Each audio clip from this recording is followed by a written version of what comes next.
Hello guys! Kamusta kayo?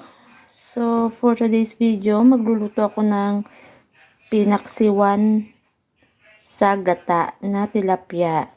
Ayan guys, sa nakikita nyo, malinis yung tilapia ko. At saka malalaki yan. So, ito yung panghahalo kong mga ingredients. Ayan, bawang, sibuyas, luya, at sili. Meron akong asin, suka, at paminta. So, ang una natin ilalagay itong suka. Yan, maglalagay ako guys. Yan, suka. Yan. Okay. Okay lang yan guys.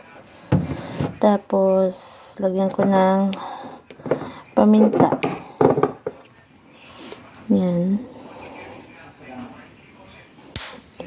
Tapos, ilalagay ko yung luya.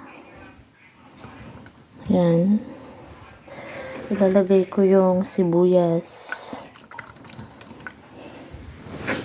Yan guys, sibuyas. Ilalagay ko yung bawang.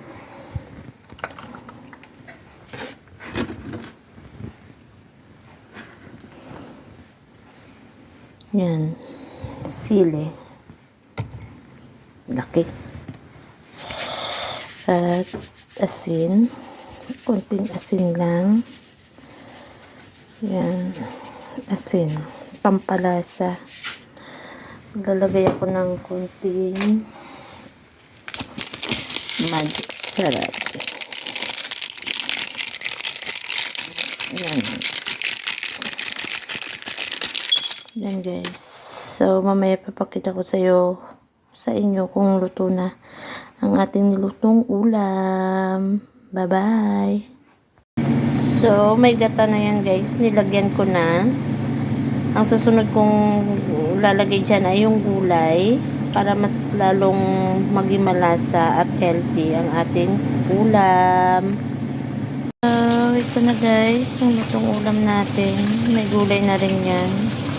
Lagyan ko siya ng konting gulay para lalong sumarap. Yan. So, bye guys. Happy eating!